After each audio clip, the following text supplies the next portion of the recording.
We're going to read from Candy.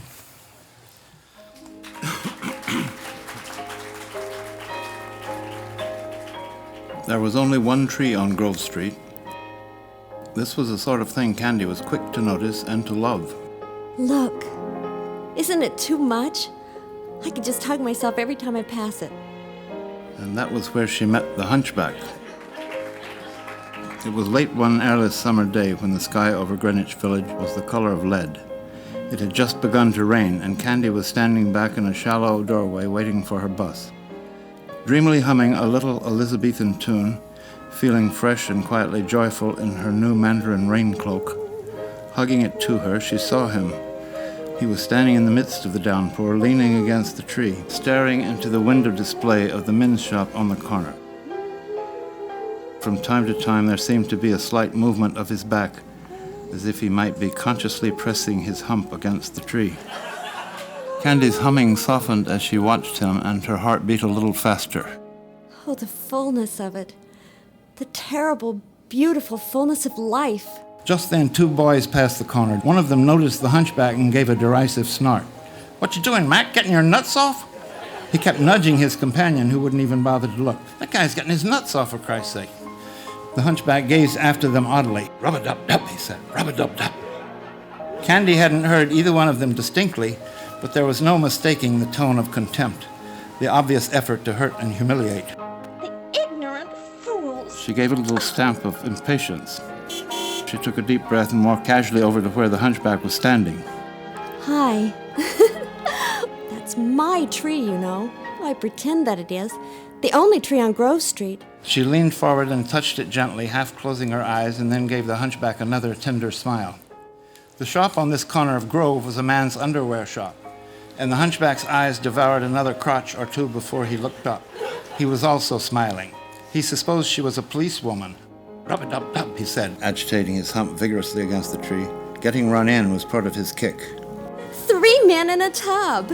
How wonderfully simple the important things are. She felt very relaxed with the Hunchback, as he now decided quite simply that she was a nut. "Hungry," he said. "Rub-a-dub-dub." She heard a wisdom and complex symbology in the Hunchback's simple phrases. It was as though she were behind the scenes of something like the Dadaist movement, even creatively a part of it. This is the way things happen. The really big things that 10 years later change the course of history. Just this way, on the street corners of the village, and here I am part of it. "You got quarter, lady?" No, I don't think I have a cent, darn it. "You got your rub-a-dub, don't you, lady? Fuckership piss, fuckership piss." He started shuffling away. "Rub-a-dub, rub-a-dub." This struck Candy with such anxiety that for a moment she was speechless. Listen, if you don't mind pot luck, we could have something at my place. It's just past the corner here. I know there's some eggs. When Candy had slipped out of her cloak and kicked off her shoes, she went into the bathroom. Make yourself at home. Very soon she reappeared, rubbing her hair with a towel, fluffing it out, her head back, eyes half closed for a moment as she stood there in the middle of the room. She had changed into a loose flannel shirt and a pair of tight-fitting faded blue jeans which were rolled up almost to the knee. I don't know which is best, the freshness of rain or the warmth of fire. And she disappeared then into the tiny kitchen. Rub-a-dub-dub. Won't be a minute. Well, not more than 5 anyway. She had turned on the phono, some Gregorian chants, and hummed along with them. Through the open door of the kitchen, Candy could be seen moving about, and now she was bending over to put something in the oven. In the tight jeans, her round little buttocks looked so firm and ripe that any straight-thinking man would have rushed in at once to squeeze and bite them. But the Hunchback's mind was filled with freakish thoughts. From an emotional standpoint, he would rather have been in the men's room down at Jack's bar on the Bowery, eating a piece of urine-soaked bread while thrusting his hump against someone from the Vice Squad. And yet, though he had decided that she was nutty, he was also vaguely aware that she was a mark. He was trying to think about this now, how to get the money. He didn't really feel he needed money, but rather that he should feel he needed it. It was perhaps the last vestige of normalcy in the Hunchback's values. It only cropped up now and then. Onion omelet.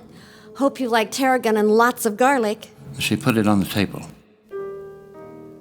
Aside from an occasional grunt and snort, the hunchback kept silent throughout the meal and during Candy's lively commentary, while into his image-laden brain now and then shot the primal questions, where? No kill. How? Without kill? Where? Roll it up. Oh, but here I am talking away a mile, and you can't get in a single word. She beamed and nodded with a show of wisdom. Or isn't it really that there's nothing to say? Would it have been worthwhile after all, etc., etc.? Good night. I'm still on Elliot, the darling old fuddy. Don't you love him? Have some of the camembert. She sat beside him and leafed through a book of Blake's reproductions. Aren't they a groove? They're so funny. Most people don't get it at all. The eyes of the hunchback were quite changed. I love you. They seemed to be streaked with red now and were very bright. I won't fuck you. Oh, darling, don't say that. I won't suck you. No, darling, please. He squeezed her breast while she felt the sweet little nipple reaching out like a tiny mushroom. Well, it's my fault, darn it. She stood up abruptly, then walked to the window. Why? Oh, why must it be like this? Why? It's because of this. Because of this. He was sitting there with a wretched expression on his face, pointing at his hump. Candy came forward quickly like a nurse in emergency. No. You poor darling. Of course it isn't. No. I hadn't even noticed. Why? Why? Girls are like that, never knowing quite what they want or need. Oh, I don't know. I want it to be perfect, I guess. Because of this? No, you darling. What earthly difference does it make? I have blue eyes. You have that. I won't. Why does it have to be like this? Oh, I know it's my own fault, darn it. Meanwhile, he got her jeans and panties down completely so that they dangled now from one slender ankle as he adjusted her legs and was at last on the floor himself in front of her, with her legs around his neck and his mouth very deep inside her fabulous honeypot. Oh, darling. Rub it up. Darling. Rub it up. Oh, darling. Rub it up. I need fuck you. If it means so much. I think we better go into the bedroom. Candy finished undressing, unbuttoning her shirt slowly, carefully, a lamb resigned to the slaughter. The hunchback was lying naked, curled on his side like a big fetus, when Candy appeared before him, standing for a moment in full lush radiance, a naked angel bearing the supreme gift. Then she got into bed quickly, under the sheet. Darling. She cuddled him to her at once, while he, his head filled with the most freakish thoughts imaginable, all about tubs of living and broken toys, every manner of excrement, scorpions, etc. He tried desperately to pry into the images a single reminder, the money. She stroked his head gently, watching him, a tender, courageous smile on her face. The hunchback put his hands under her and sucked and nibbled at her tiny clit with increasing vigor. Candy closed her eyes and gradually raised her legs. Come inside me, darling. I want you inside me. The hunchback, his mind seething with pure strangeness, had hardly heard her. He had forgotten about the money, but he did know that something was at stake, and his head was about to burst in trying to recall what it was.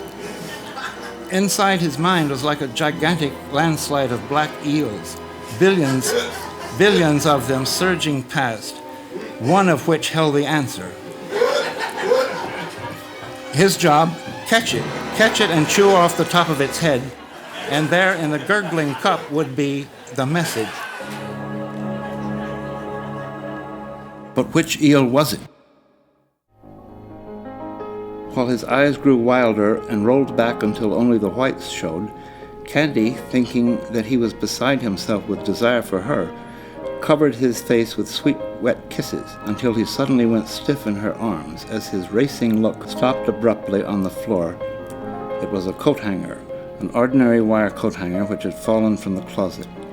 And the hunchback flung himself out of the bed, clutching the hanger to him feverishly. He twisted it savagely into a single length of coiled black wire. He lunged forward, one end of it locked between his teeth.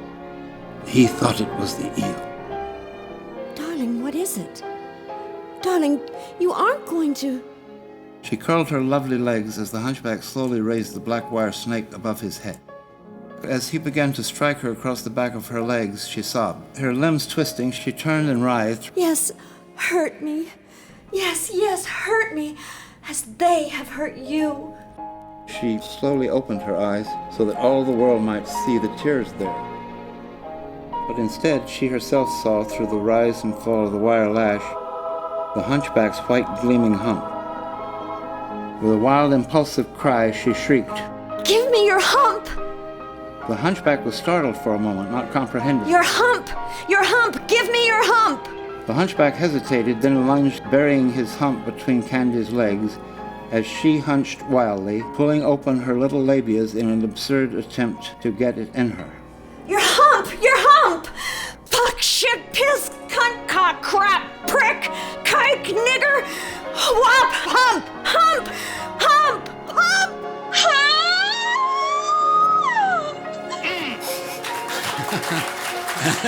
And she teetered on the blazing peak of pure madness for an instant.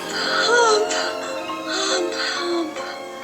And then dropped down slowly through gray and grayer clouds into a deep, soft black night. When Candy awoke, she was alone. She lay back thinking of the events of the afternoon. Well, it's my own fault, darn it. She sighed, then smiled a little smile of forgiveness at herself, but this suddenly changed to a small frown as she sat up in bed, cross as a pickle. Darn it! We forgot to exchange names.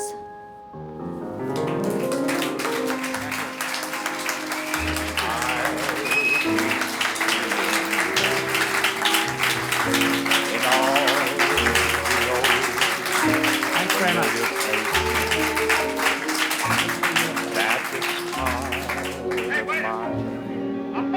Embraces all day through.